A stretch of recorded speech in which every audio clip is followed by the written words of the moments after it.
because I enjoy it and because it matters. And he's right. I do think that you are some of the most important people. I have a small swearing problem, just go with it. I do think you are some of the most important people in this school that need to hear this information for a couple reasons, okay? Number one, student council. I was on student council in junior high school. Okay, high school I was kind of a neat student, so junior high was when I actually attended because I was one of those kids in the parking lot, you know, in high school. But in junior high school, I remember joining the student council because I wanted to be part of change. I wanted to be part of changes that I wanted to see. There's a little quote that says, "Be the change you wish to see in the world," and I believe that. So I'm hoping by you being here on student council, that's probably something you wanted to do too. And in hearing the message that I'm going to share with you today, it's because you guys really are the generation I'm looking to create some change as we look at mental wellness, as we look at the brain, as we look at how we treat one another as human beings on this planet. We need you. Okay, we need you. Hope Squad members. My daughter was on the Hope Squad. I live in Pleasant Grove, okay, a little ways away from here. And I remember meeting with her Hope Squad, and I love the message of what we've intended for a Hope Squad member to be.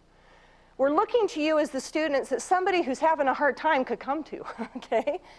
But the other thing I want you to remember, all of you, you might be the student. You might be the student having a hard time too. And it's okay for you to say, today sucks and I need some help, okay? You guys, as we talk about suicide prevention, as we talk about the things I'm going to share with you today, this is something that affects every one of us. We used to categorize that suicide only happened to a certain kind of person. Okay, maybe it was the kid that wore all black, the emo. I was the kid that wore all black. I was the emo. I was sad and I cut myself. I did that for a reason. It can affect any one of us because at any point in time in our lives, we could have an experience or something happen that is beyond our ability at that moment to see past. Does that make sense?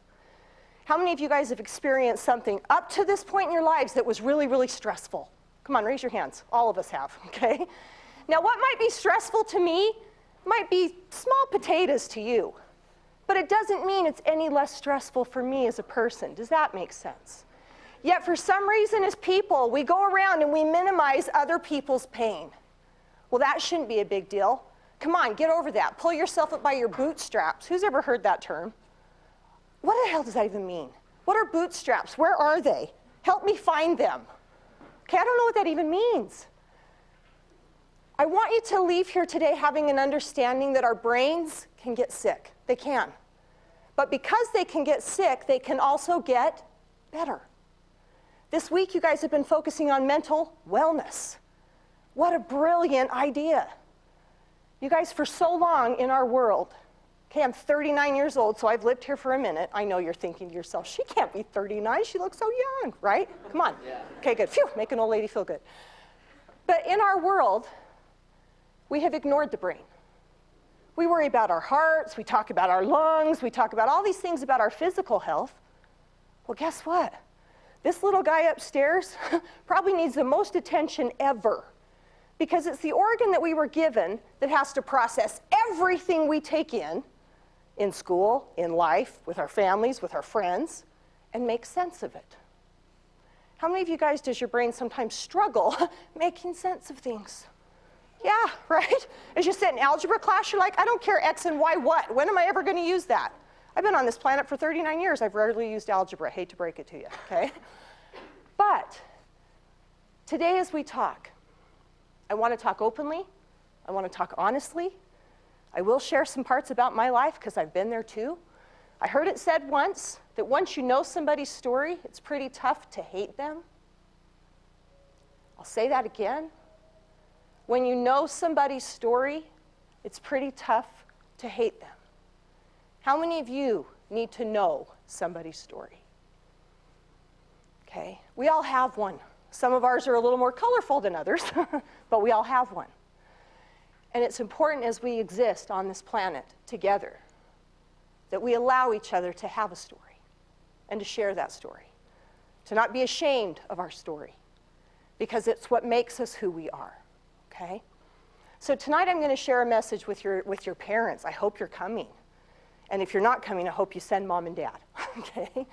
Because as a young child, I wished my parents would have heard what your parents are going to hear tonight. You know, I had my first suicide attempt when I was 12 years old. 12 years old. I have a 15-year-old and a 19-year-old. And as I looked at them at age 12, I remember thinking, holy cow, why was I at that place at such a young age? Now, granted, there were things in my life that had happened as a young kid, okay? Not nice things, and I don't want to talk about those things today, but they weren't good, okay? That's why I ended up where I ended up. I chose to use drugs and alcohol as a means of coping at age 12 after surviving that attempt because I didn't know how to be me. I didn't know how to feel what I was feeling, so I ran from those. How many of you guys dislike those little things called feelings? They're so dumb sometimes, right? But we have them, and we need to learn to just feel them. Because the thing about feelings is they're not permanent. They change. How many of you change feelings every other day? Come on, in junior high and high school, I remember we go through boyfriends and girlfriends every other day because our feelings change. It's okay. But we need to value our feelings because they're an emotional guide for us. They tell us whether we're on the right path or not, whether what I'm doing is dangerous or not. Okay, so we should probably listen to them sometimes too. So I like to start by asking the question, as it relates to suicide, that word. Why is that a word that we have avoided as a society? Why is that a word we don't say? Why is suicide still something we don't talk openly about? What do you think? Come on, this is where you get to talk. Right here, go ahead. Oregon. Jackson. I think we don't like talking about suicide because we worry that other people may feel that way, and for some of us, it's taken away people we love Sure. for reasons that we don't understand. Sure. Okay, who in here's lost a loved one to suicide? Raise of hand. Okay, so you understand the impact, right? And we played that game after we lose a loved one of going, why? What could I have done? What did I miss? What was going on in your life, okay? And there are reasons. And it's important that we understand the reasons because there are many. Suicide never happens because of just one thing, and we'll talk about that. But it is a scary topic too. Because how many of you are afraid that maybe if your friend is feeling suicidal and they confide that in you, you don't know what to do? Or what if I say the wrong thing? Okay? So the best advice I could give you is this. If you come from a place of love, you will never say the wrong thing. And from a place of love, I mean you're patient, you're kind, you're listening, you're not judging. Don't we love that little term, judgment? Isn't it fun how we do that to each other? We judge each other. Don't you love that word? Ugh. Let's be kind and tolerant and loving of each other.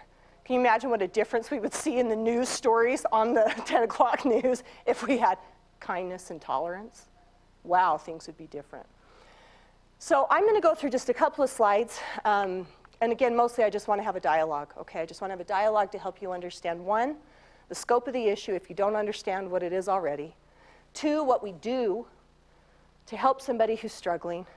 But most importantly, how do we recognize when somebody is, okay? Because the thing about suicide is people who are suicidal communicate that.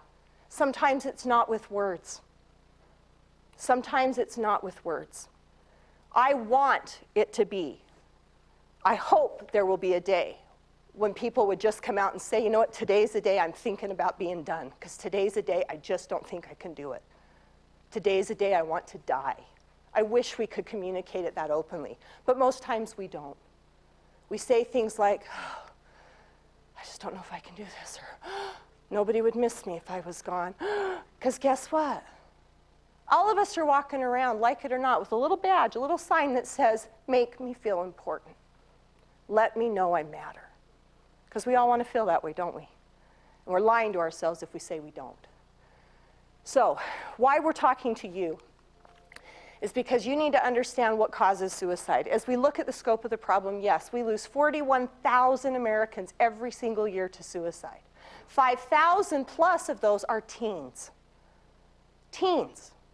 So in our teenage years, ages 10 to 17, It's the leading cause of death for our young people here in Utah, you guys. The leading cause. More of you are dying by your own hand than in motor vehicle accidents, drug overdose, and illness. Does that make sense to any of you? Does that upset any of you? Because it upsets me. It upsets me to think that so many of our young people are dying by their own hand as opposed to living full, meaningful lives because we're not talking about it. Does that make sense? So it's important that we understand that this is an issue. Now, as you notice, this little chart talks about the suicide rate. Ages 10 is when we see it spike. In our teenage years is when we see the highest rate of suicide. Why? Tell me about what happens in our teenage years, you guys, that might make us think about dying. Come on, talk. Okay, betrayed by people you love. I heard somebody else start. You're going through changes, right? Number one, we start getting hormones. Creepy stuff starts happening. I start growing hair in places I wasn't expecting. It's weird. My voice changes. Okay? There's things in our lives that are happening, huge changes. We go from a little class of 30 people, right? To now all of a sudden I have 7 classes in one day. And I have all these different teachers, and I have all this different homework, right? I start developing feelings for the opposite sex. Maybe it's even for the same sex. Okay, I get confused. I'm not understanding what's happening. There's a lot of change that takes place as a teenager, okay? I wouldn't go back to junior high for anything. I am grateful to be past that point in time in my life. Because the other part about it is I come to a place like this and I try to figure out, where do I fit? Who do I belong to? Who's going to accept me? Anybody struggled with this? Can't just be me, right? So there's a lot of changes that happens in our lives. The other thing, and this is the most important thing, what do you think is developing the most as it relates to my body during my teenage years? My brain, okay? Now, you guys, I was a teenager once too. I remember thinking that I knew it all. My parents were up in the night. They didn't know what the hell they were talking about, trying to tell me what to do. I remember thinking that. But what I've learned is this frontal lobe, this front part of my brain, is responsible for logic, decision making, and it's not fully developed yet. Weird. So that's kind of your get out of jail free card, because it lets you off the hook when you make a stupid decision, because this isn't fully developed yet. So sometimes we act irrationally or we're impulsive because we don't have the brain function that we're supposed to. They say that this doesn't fully form till we're 25. I'm 39 and I still feel like this sometimes doesn't work the way it's supposed to, okay? I still am like, really, you just made that choice? Come on, girl, get it together. Okay, it happens. We're human beings. We're gonna screw up. We're gonna make mistakes. They're not fatal. We learn from them. We move on. We don't let them define us. Yet a lot of times we do. Who in here's ever gotten in trouble? Who's ever gotten in trouble with the police? Come on, be brave. Woohoo, me too. It's kind of fun, right? All of a sudden you're like handcuffed right in a cop car. You're like, this is awesome. What is happening to me right now? There's a little thing that comes along with making a mistake. And it's an emotion called guilt, regret, and shame. You guys, I think those are the 3 most useless emotions we were given as human beings. Because yes, they can be helpful to maybe let me know that, okay, that wasn't maybe where or who I want to be, so I should probably do something different. But a lot of times we get stuck in those. Who's been there? Worrying and looking back at, oh, I wish I wouldn't have done that, coulda, shoulda, woulda, blah, blah, blah. Who plays that game? Regret was yesterday. Can you do a dang thing about it? So why do we live there? Tomorrow's not even here yet. Yet how many of you future trip and you're like stressing all about what am I going to do when I get big? What am I going to be when I grow up? I'm still playing that game. I don't know yet. I don't have any power there either. Where I have power is here, today. Today I can do something different. Who drives? So when you drive in your vehicle, how many of you get road rage? Me too. Sometimes the things that come out of my mouth as people cut me off, I'm like, whoa, you just said that out loud? Holy cow, what is wrong with you? Anybody else guilty of this? Okay, good. Glad it's not just me. Phew. If that's who I was today, driving here this morning, does that have to be who I am for the rest of my day? No. I can change that. I have the power to do that as a human. It's pretty cool, okay? So again, as teens, yes, we experience a lot. We go through a lot. There's tons of changes happening in our lives. That's why we're the most at risk. The other thing we know about us as teenagers, again with our brain development, is this is where our brain can start to experience some things called mental illness. There's a lot of different illnesses that our brain can experience. How many of you are familiar with some of the illnesses that your brain can experience? Share them, shout them out. What are some?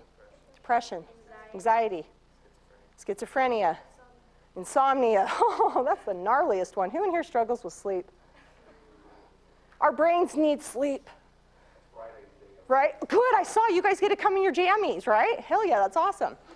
So it's important to understand. Now, as we look at youth suicide rates, this one just helps us to see who's dying by suicide more. What do you guys think, boys or girls?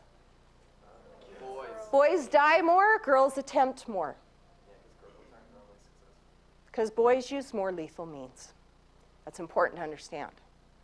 Now, you guys, when we're struggling with a mental health issue, we need to communicate that to somebody else. Because our brain is responsible for making choices, because our brain is responsible for how we behave, when it's sick, it sometimes does things we wouldn't normally do. Make sense? The biggest way to know if somebody's struggling is you watch how they act. Because when the brain gets sick, it manifests in our behavior. We do things, we say things, we behave in ways we wouldn't normally do. Make sense? So if I'm struggling, I need to communicate that, because if I have access to something in my home that could hurt me, my mom and dad need to know. I have a 19-year-old son. He struggles with anxiety and depression. He went through a breakup a little bit ago. That was fun. He'd been dating this girl his whole senior year of high school. They were in love. Actually, they were just having sex, so they thought they were in love, because that's how it works. That's why we don't have sex. We'll talk about that later. But throughout that whole year of their senior year, okay, they're in love, they're going to move out together, they're going to be together, like this is it, right? 2 weeks before graduation, she calls him and says, I think we need to take a 2-week break. Girls, what does that mean when we say we need to take a 2-week break? We're done, we've moved on, we're just too big of a chicken to tell you, okay? So she doesn't tell him. So for 2 weeks, he's stressed out, wondering what is happening, right? How many of you would be stressed out too? Some of you have probably experienced this. Finally, she breaks up with him because I call her, because I'm that mom. And I say, please come over to my house and just dump him. If you're done, just come tell him you're done. So she does. I remember him saying the words to me, Mom, I can't do this. This hurts. How can I live without her? Who's experienced a breakup and has felt that way? It's hard, huh? Now, I'm a single woman. I have been a single mom for a long time, which means I've had boyfriends, so I've had a broken heart a lot. I know how to get over it because I've done it multiple times. He's never done it before. So did he know that it was going to get better? Did he know that it was going to feel better soon? No. He's a hunter. We have guns in my home. You better believe I said, guess what? Until you're feeling better, those are coming with me because I care enough about you to keep you safe. You guys, if you don't have that kind of communication with your parents, it's okay. But you communicate it to somebody. Maybe there's a teacher here. Maybe there's a counselor here. Maybe there's somebody here, a friend here that you can say, wow, today's the day I'm not safe because my brain's being a dick. And it's telling me things that it probably shouldn't be telling me. But you guys, here's the other thing about our brains. When they're doing that, when they're having those thoughts that aren't so nice, we got to tell somebody.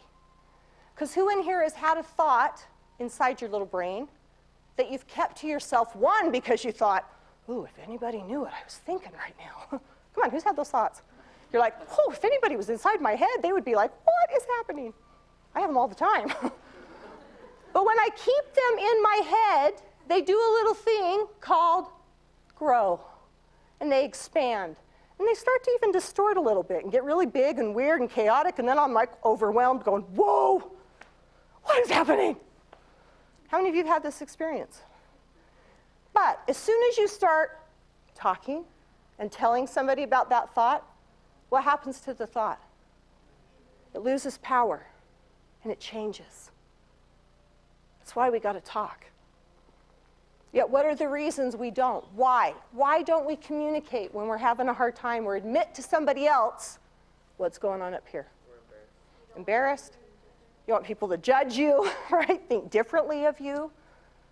So here's a phrase I want you to leave with today. It's okay not to be okay. It's okay not to be okay. We don't have to be perfect. We don't have to have it all together all the time. For some reason, we live in a culture, especially here in Utah, that portrays that image. We don't have to be. But until we can have the courage as human beings to start sharing some of those things, it's not going to change. And until we make it okay to share those things with each other, it's not going to change.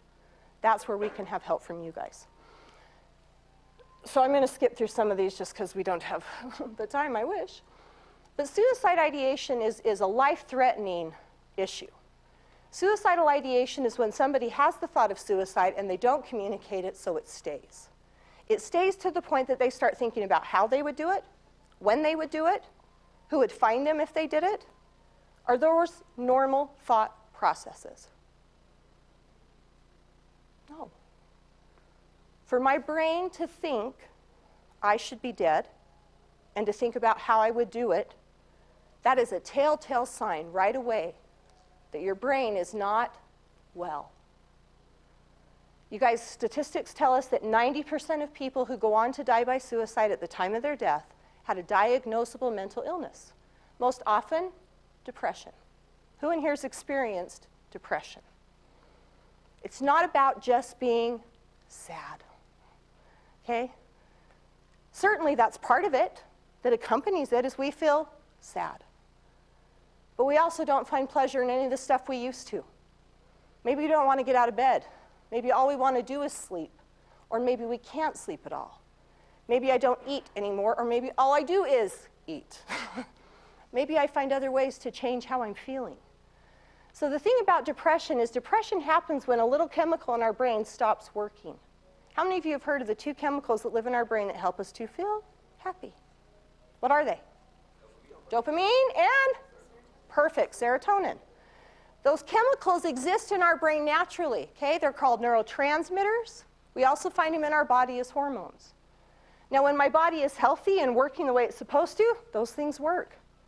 But what happens in a depressed person or a brain that's sick is serotonin is no longer transferring in the brain. So for somebody with depression who's lacking serotonin, can they think their way out of it? Can they focus on the bright side? Can they write a gratitude list and find things that they're happy for?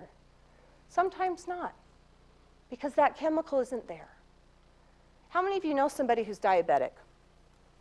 Okay, diabetics, they lack what? Insulin.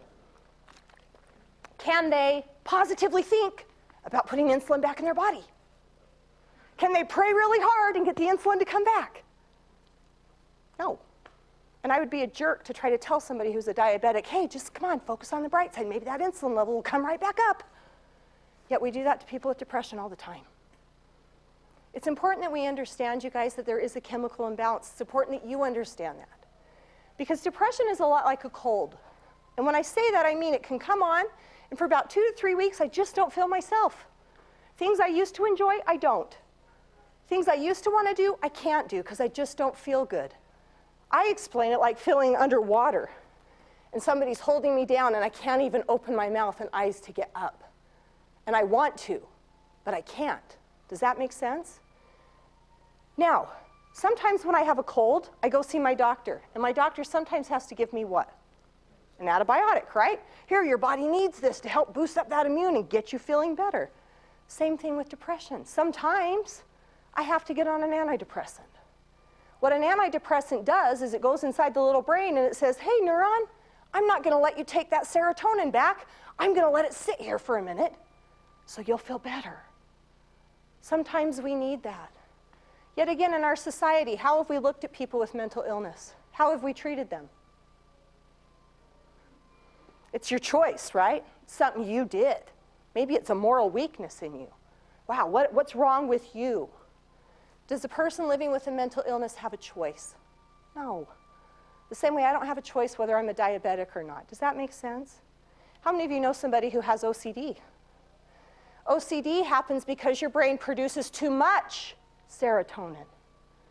Serotonin is responsible for our emotion, our stress response, you guys. So again, if I'm producing too much, that's why I compulsively am doing things, because my brain is telling me I need to. Make sense? It's important that we understand that, okay? Because it helps us understand more of what's happening to somebody living with an illness like this. Now, risk factors for you, obviously, mental illness is the first one. 9 out of 10 people have one, but they're not seeking treatment for it. And usually that's because, again, we as a society have said, well, it's a moral illness in you. You just need to do this more. You just need to do that more. We got to change that. Brains get sick. Brains get sick. Same way every other part of our body gets sick. So when my brain is sick, guess what? I need to go to the doctor. You guys, statistics tell us that half of the 40,000 people who took their lives, half of them, that's 20,000, went and saw their primary care doctor the month before their death. Why do we go to the doctor? Because we're not feeling good. They're hoping that their doctor's going to do what? Help them. But because they're too afraid to communicate what's wrong, they don't say it directly, so it doesn't get picked up on. Does that make sense? That's why we got to change this, so that we talk more openly. I'm going to show you just this quick little video, and then we'll chat. It's not just about whether life is worth living. Suicide is a health issue, and it's largely preventable. Suicide happens when multiple factors come together, so it's not related to just one cause. You can think of the underlying risk factors for suicide in 3 different buckets: biological, psychological, and past history. Biological risk factors for suicide include things like mental health problems, like depression, anxiety, or substance abuse. Those are all risk factors for suicide that underlie and may not have even been recognized at the time the person dies by suicide. Psychological traits that present a risk for suicide are the tendency to interpret life's events in black and white or catastrophic ways, to be impulsive, aggressive, or extremely perfectionistic, and those don't allow us to be as flexible and to cope quite as well with life stressors. Past history can really put somebody at risk for suicide in a way that becomes an invisible layer, because it might have happened many years ago.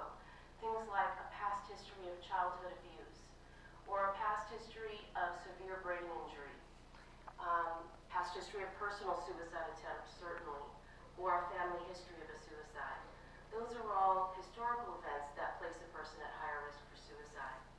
On top of all of those underlying risk factors that can be quite invisible to people around that person, of course there are life events going on for all of us, stressful things that we're dealing with.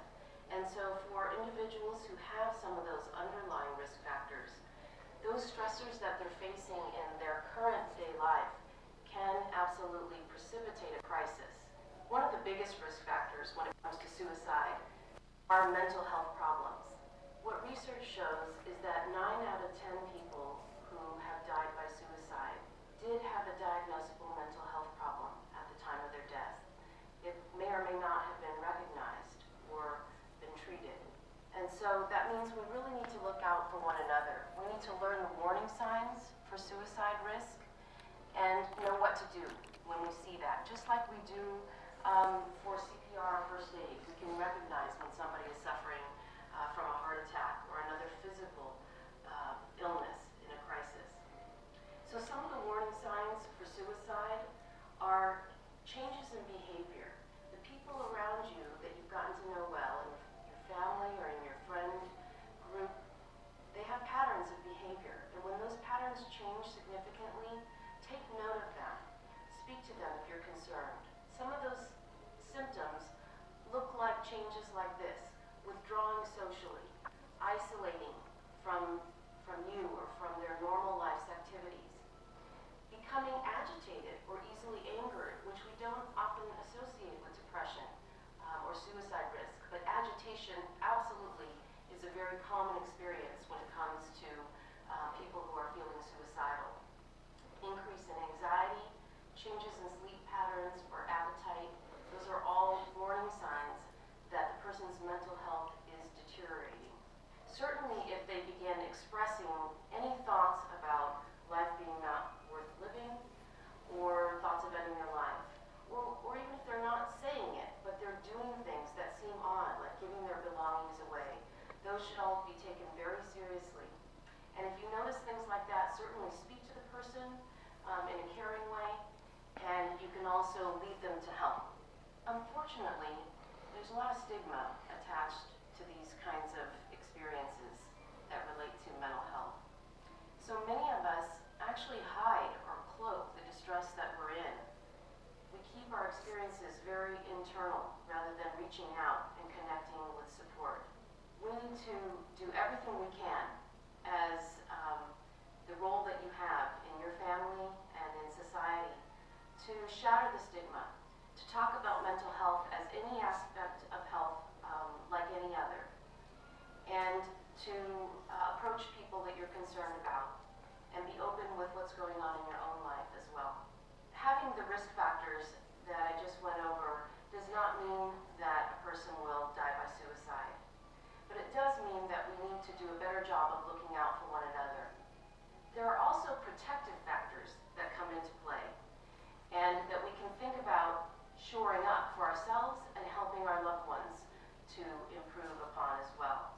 Those protective factors against suicide risk include things like feeling connected to your family, to friends, and to your community. Having a regular source of health care, including mental health care, and feeling supported in that. Learning good coping strategies in life is very important, and we can start teaching our kids that at a pretty early age. The last protective factor is knowing the signs that you are needing to seek help. It's the smart and courageous thing to do. It's not a sign of weakness to reach out and get help when you need it. All right, so she shares a lot of really powerful things there. Again, risk factors are things that we observe, okay? Things that might be happening in somebody's life that tell us that suicide could be a possibility. As I shared with you from the get-go, it's something we need to understand could happen to any one of us at any point in time. We're not immune from it because we're human, and it's part of our human experience. How many of you, if you'd be honest, have ever had the thought of, I just can't do this anymore? Who's had that thought? It's okay to admit it. I've had it, okay? I still have it some days. Again, it's when I keep that thought to myself and I don't communicate it, it grows power. It takes courage to share that we're having a hard time. So I'm going to share with you a story to illustrate this point because this is how we can get involved, okay? A couple years ago at my daughter's junior high school, there was a young man who died by suicide. He was 13 years old, okay? Now this young man, unbeknownst to the people at the school, Mom and Dad had just gone through a divorce. And not just a pretty divorce, a pretty nasty, ugly divorce. How many of you have experienced that? Isn't it fun? I wouldn't wish divorce on my worst enemy, okay? It's not a pleasant experience. Dad left because Dad had an affair. Dad has a new wife, new kids, new people he's hanging out with. He no longer comes and sees his own son anymore. How do you think that made that young person feel? How would you feel if that was you? Unimportant, rejected, unloved. What did I do, right? I'm sure those were all things he was thinking. What did I do to do this? Was he at fault? No. But sometimes does our brain recognize that? No. How many of you instantly, right away, anytime anything happens, you go to blaming you? Gosh, it must be me. Must be something I did. Guess what? The other person could just be a jerk, okay? It's not always you. So this young man comes to school one morning, and he goes to his little friend, and he has these magic cards. They're his most favorite thing. And he says to his buddy, here, I want you to have these. And his buddy says, dude, why are you giving these to me? They're your favorite thing ever. Because I don't need them anymore. What do you mean you don't need them anymore? Well, I'm moving. You're moving? Where the heck are you moving? Heaven. That's what the young man said. I'm moving to heaven. I want you to understand that the young man he shared this with doesn't know any of the stuff we just talked about. Because we didn't talk about suicide, because oh my gosh, if we talk about it, you do it. So he didn't know that by him giving away something that mattered to him, by him saying, I'm moving to heaven, were things that he should have gone, well, wait, that's weird. Since he didn't know, he didn't. So it means he didn't say anything like, wait, stop. So this young man who's telling you I'm struggling, even though I'm not being direct and saying the words, probably felt more of what he already did. Wow, I must not even matter. People must not even care, because I'm trying to tell you, but you're not listening. Does that make sense? Now, it's not this young man's fault that he told this to you, because he didn't know. That's the moral of this story. We have to know the warning signs so that we can get involved when somebody's struggling. Now, this young man did go home that day and he took his life, okay? So the next morning, I show up to the junior high school because I'm there to support the rest of the chaos. I know you guys experienced a suicide. I know you know what that feels like. So as I arrive at the school the next morning, I walk into the office. And as I walk into the office, the secretary's typing on her computer, phone's ringing off the hook. I can only imagine what her day's been like. And I see this young man in the corner, probably weighed 250 pounds, okay? Sobbing hysterically. And I look at Sue and I'm like, she goes, I can't. Okay. So I walk over to this young man and I just get down and I say, listen, I know you don't know me, but can I give you a hug? And he says, yeah. As I put my arms around him and hug him, he repeats over and over, who's going to sit by me on the bus? He was the only one who sat by me on the bus. Who's going to sit by me on the bus? Think about that.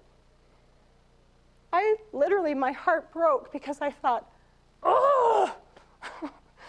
Yesterday was a young man who thought nobody in the world cared about him, right? Nobody cares. Nobody notices me. I feel alone. I tried to tell people, but because nobody knew what to look for, nobody intervened. Yet, his simple act of, hi, I'll sit by you on the bus today, made this little kid who was probably ignored, bullied, and isolated because he was what? Different. It made that little boy feel seen.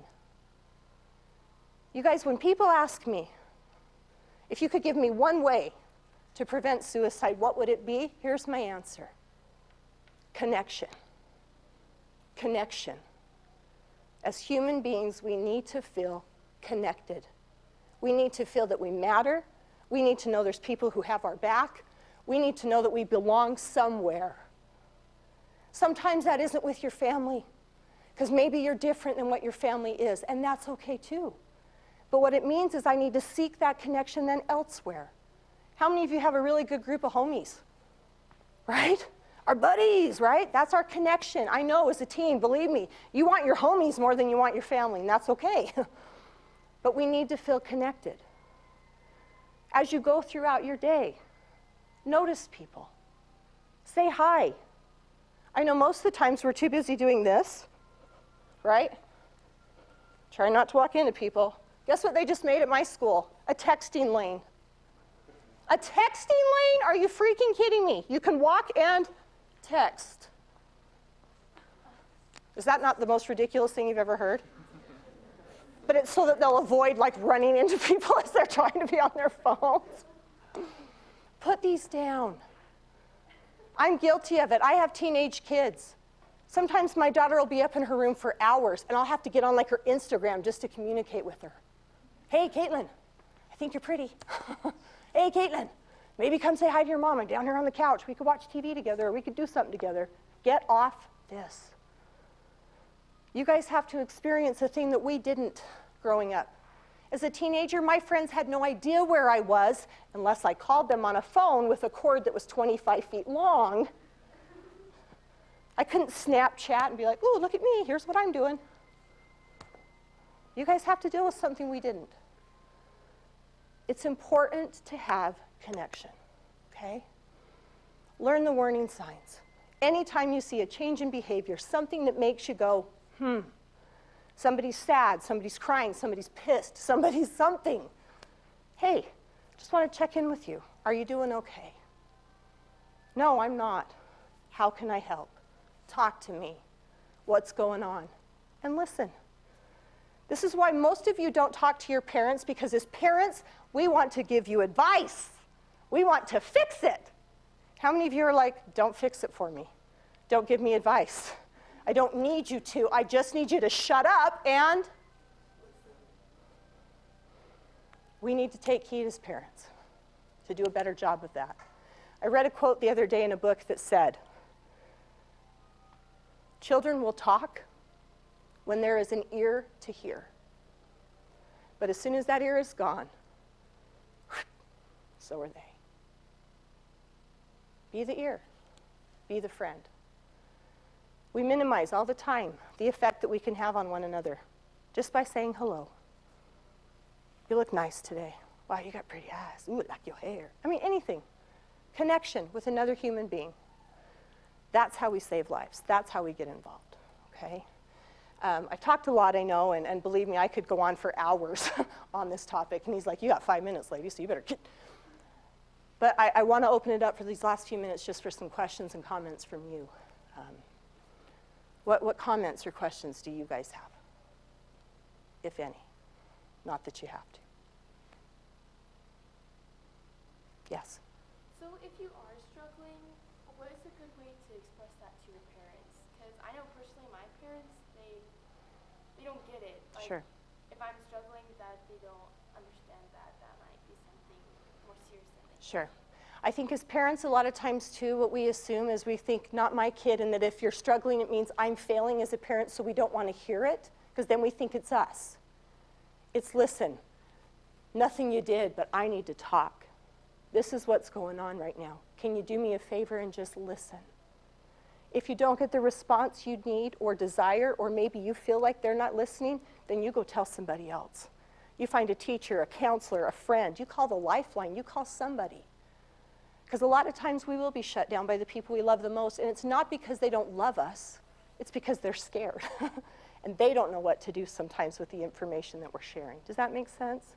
So I would say be open. And if you don't feel like you're getting the answer or the help, or they're just not listening, okay, who else can I tell? Who else can I go to? Who do I feel safe and can I trust? Does that make sense? Okay. Saw another hand. Yeah?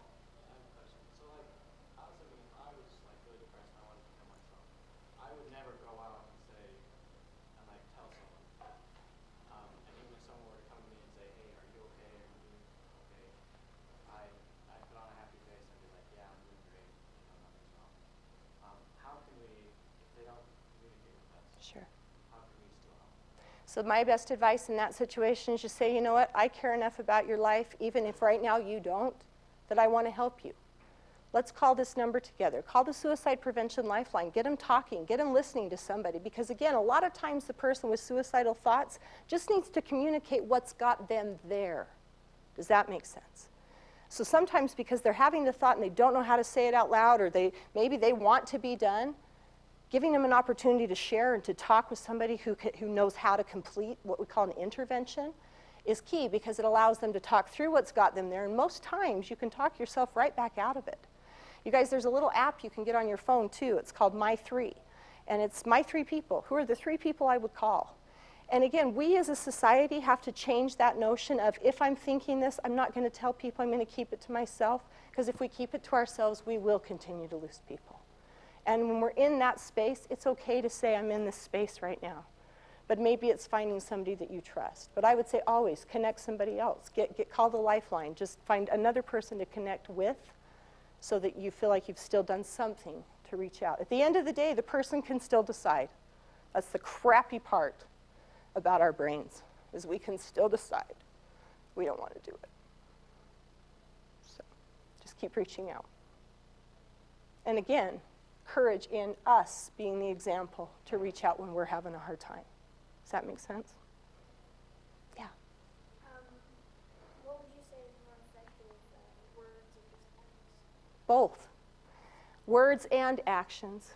Because remember that stupid thing that our parents told us when we were little kids, that sticks and stones will break your bones, but words can never hurt you? That's the biggest bunch of crap. Do words hurt? Yes. Do words have power? Yes. So choose your words carefully. And when we say or do something that's mean, we own it. You know what? I was a dick just now, and what I said was not very nice, and I'm sorry that that just came out of my mouth. Not who I want to be. So I'd say both. Our actions definitely show how we feel, but words matter too. We getting close? Okay, let's go right here. So if someone were to text you just like they were having a hard time or like you were worried about it, Mm-hmm. what would you do? Like go to their house and do just like text them something? So I would continue the text. If they're threatening and saying things that you're really feeling, and ask. Your text has me concerned. Are you thinking about suicide? Do you have a plan? How serious, like, are you? I would ask. And if they say, yes, I am, I'm going to give you some little lifeline numbers. Let's call the lifeline together, you and me. I'm going to come to your house. I'm going to be with you. I'm going to call somebody else. You don't leave the person alone, and you connect somebody. Your friend might be pissed, but guess what? Wouldn't you rather have them be mad at you and alive than we don't do something and something happens? So I'd say yes, continue the conversation, keep them talking, call somebody, call the lifeline, call their parents, call a friend, but keep them connected and engaged with something. Does that make sense? Okay. Other comments? Yeah.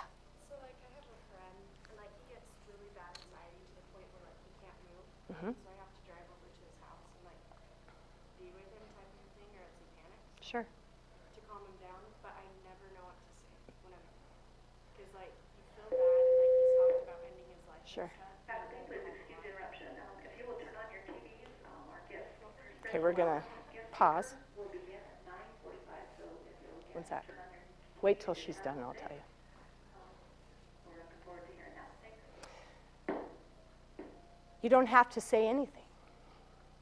Because is it your job to fix whatever has him in that moment? Because maybe can you? You guys, the greatest act we can do as human beings is acknowledgement and just being there. You're just being there. I'm here. I'm here. Maybe I don't know what to say. But you matter to me. I love you. And I'm here. That's probably the best advice I could give. You just acknowledge person in their pain and you stay. We don't have to have the magic words. We don't have to have the solution. We just be there in love. Does that make sense? Okay. Did you have a comment? Go for it. So like, what if like, people talk to you a lot, like people trust you a lot and they talk to you about their problems and it's just like a recurring thing that they keep talking about. Sure. And you keep trying and it seems to work and what you say seems to help them, but what if it just keeps coming back? So again, sometimes people need outside help. That's why we go to see a mental health doctor. That's why we go see a psychologist, a psychiatrist, because there's some therapies and behavioral things we have to learn up here in order to process and cope with some of the issues we have.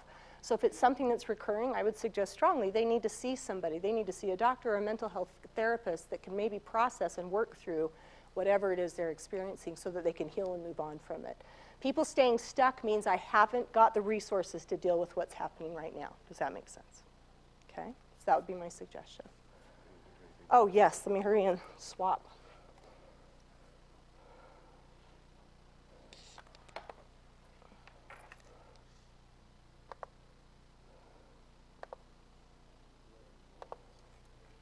Sure. All right, we're going live. This is cool. All right. Good morning, Salem Hills High School. I'm excited to be able to introduce to you today our Wellness Week speaker.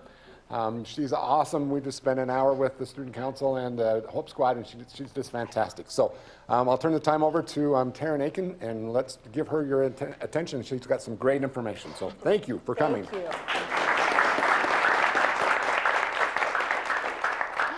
Well, good morning, Salem Hills High, and these poor folks that have already spent an hour with me. Ha-ha, take two.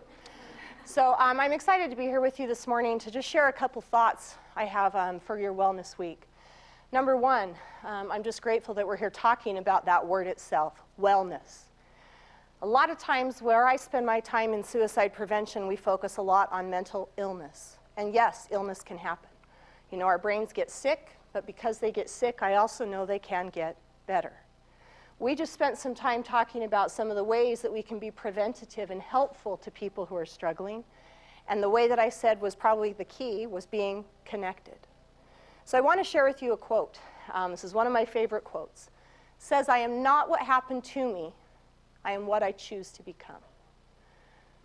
That quote to me has a lot of power. I shared with these guys that, we all have a story. Each one of us has been through some things in our life that have defined who we think we are and maybe gotten us to the places that we are as people. Some of our stories, like I shared, are a little more colorful than others. But our story is our story, and we get to have value and validation in whatever that is. However, a lot of us get stuck in our story, meaning we allow what's happened in our lives or happened to us to define who we think we are. So today I'd like to share a message with you that helps you to change that. Because I know as a human being I have power. Now, unfortunately, I don't have power over you, or you, or you, although I wish I did, because I'm a control freak. If everybody would just do what I want when I want, life would be awesome. But that doesn't happen. The only person I have power over at the end of the day is me. I get to change me. I shared with these guys too, when our brains get sick, it manifests itself in our behavior. Sometimes we behave in a way that isn't right, or isn't kind, or isn't good, or isn't healthy, because my brain is doing something that it maybe shouldn't be.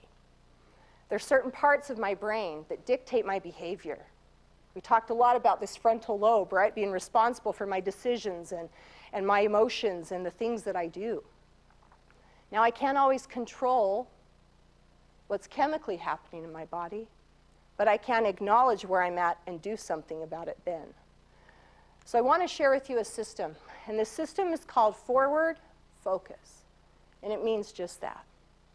Where I spend my time and energy matters. What I allow to stay in my brain matters. So forward focus is a concept that helps me manage me. Anybody need help sometimes managing your energy? Right? I got a whole lot of it up in here, and some days it's not good. And some days I need it to come back down. In fact, I've been told often, much too loud, much too early. Anyone else? Okay, good. Not just me. So how do I get me from a 10 to a 2? Okay, it's like the moral of my life is figuring that message out. Well, what forward focus tells me is that I get to have power. And I get to take responsibility for what I create. So in the world, we have two types of energy, right? We have what we call positive energy and negative energy. Now, I relate those to the two forces that I believe rule this world: love and fear. Notice I didn't say hate. Hate comes from fear. When we're afraid of something, that's what creates all those negative emotions. So when I wake up in the morning, I'm responsible for the energy that I'm going to project as I come out into the world. Oh, that sucks sometimes, doesn't it? I have to be responsible for this? Crap. How many of you, when you woke up this morning, were the first words out of your mouth, "Oh, why is that alarm going off already? Oh, I feel like I just went to sleep. Oh, why is it Wednesday? Remember, it's hump day. We're halfway through the week. Yay, that's how we should wake up. Woo, it's Wednesday." So I refer to forward focus as Winnie the Pooh. And what I mean by that is it's Tigger and Eeyore. How many of you are familiar with Tigger and Eeyore? Okay. I have these two individuals in my home. I have two kids, teenagers, of course. My son is a Tigger. Every morning he wakes up, he's in the shower, he's getting ready for work. I don't hear him mumble a thing. My daughter, she's the Eeyore. Oh, I'm so tired. Oh, why do I have to get up? Any of you guys wake up like this? Okay. So my mornings with her are a lot different than my mornings with my son. I don't have to focus so much on his energy and what he's doing for the day. He's up and at 'em. Her, we have to work at a little bit, and that's okay. Forward focus tells me to acknowledge where I'm at that moment. Recognize it and be honest. If you woke up tired today, that's okay. Own it. Okay, I'm tired. I didn't sleep so good last night. Now what do I do? How many of you guys talk to yourselves? And those of you not raising your hands are like, I don't talk to myself. What is she talking about? I don't have to. It's when you answer back that you need to be worried, okay? So we talk a lot about controlling our energy in our minds. And there's a tool we can use called meditation. Who's ever tried that?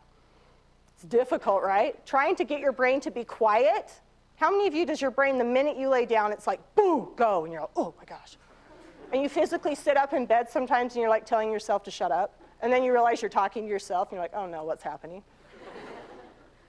So it's important to understand that, again, there's things we can do to exercise our brain, okay? Forward focus says I recognize where I'm at, and I make what we call a 10% shift. Meaning, what's a baby step I can take to shift my energy? What's a little thing I can do to shift where I'm feeling? Who in here has little activities, rituals, things you do when you're feeling kind of that change your mood and make you feel better? What are some of them? Music. What? Exercise. Painting. Golf. Sleep. Did you say golf? Yeah. I love it. I used to golf a lot, not so much anymore.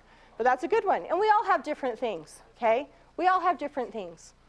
But what's important to know is that we've got to have a plan. On the days that I'm not feeling so great, on the days that my brain is having a hard time, I need to know something or have a plan for something I can go to shift my energy. My favorite part about forward focus tells me that if I practice 3 laws of this guy, I can find success. So let's talk about what those laws are. Now, these are laws that are true laws. So it's much like the law of gravity. Remember, the law of gravity says that what goes up? Always. Now, what if I took this and threw it in the air and it just hovered? We'd all be like, whoa, check that out, right? That'd be like so cool. But it's not going to do that because the law of gravity says up, boom. I can't argue with it. Now, there's a law that says out there on the road, I have to only travel 70 miles an hour. Who in here breaks that law every day on the freeway? Yeah, me too. Unless I put it on cruise control, I don't know how to avoid that. So these are different laws than that law, okay? These are laws that if we practice them, give us success. Number 1 says that we move towards what we focus on. Say that again. We move towards what we focus on. Think about that. Where I spend my time and energy matters. What I allow space in my head matters. If there's a thought or something in my head that isn't serving me well, change it. Talk to somebody about it, because where I spend my time and energy matters. Okay? Second law, and this is my favorite, says that you can't avoid a don't. Who in here has little brothers and sisters at home? All right, so what do we tell little kids all the time? Don't. And what do? They do it, and we're like, what the heck? Why are you doing that? I told you not to. Because they can't avoid a don't. As soon as we say don't, my brain says, but why? But why? So instead of saying don't, I say, hey, guess what? Instead of don't go in the street, if you walk out into the road, you're really little tiny. Those cars are bigger than you. They might run you over and squish you. Mommy would be so sad. My child's not going to go on the road because I just scared the crap out of him, number 1. But 2, he knows what will happen if he does. So instead of trying to quit something and telling yourself, I can't do this, find out what you can. Ask yourself, what do I want? What can I have? Have you ever tried to quit something? You focus on, I can't eat the cake. Oh, life's drudgery. I'm going to eat this apple. It's going to be awesome and taste so good. I can shift my thought process. The last one says that we can only focus on one thing at a time. And this is important for us to remember. How many of you get really stressed out throughout the day because you're trying to accomplish about 20 things at once, right? Girls, we're real good at this. We're driving in our cars, on our cell phone, putting on our makeup in the morning. We wonder why we're like swerving all over the road. And then we see the cop and we check our phone. We're like, I was on my phone. That's the reason we have the no texting while driving. Because as soon as you look down at your phone, what happens to the car? You could get pulled over for a DUI and you haven't even been drinking. Get it together, people. But we can only focus on one thing at a time. And when we practice that law, we're more successful. When I start my day, if I've got 20 things I got to do, I write a little list. Okay, here's the stuff I got to accomplish. Let's check off one thing at a time. This is how I get through my day and I'm successful. The last step to forward focus, and this is what I want to share with you as we end, is that we practice using forward focus questions and we ask people questions that matter. So how many of you have somebody in your life that when you ask them how their day was, they tell you all the ugly, awful, horrible stuff that happened? Here's what you're going to do to that person today. What was the best thing that happened to you today? What did you do nice for somebody else? You guys, if we can shift the way that we look at life, if we can shift the way we focus on things, our thoughts will change. And we have power in that. I started out telling you that everybody in here has a story, correct? So remember to be kind, because you don't know the person sitting next to you, the journey that they've traveled, what their story has been, unless you ask. One of my favorite quotes is, "Be kind, for everyone you know is fighting a battle you know nothing about." And kindness goes a long way. So choose your thoughts carefully, choose your energy carefully, and maybe we could all practice being a Tigger today. Okay? All right, I just want to thank you guys for your time. I hope you have an amazing rest of your week. Thank you to those watching in your classrooms. And let's just give a hand for love. Okay. You guys are awesome.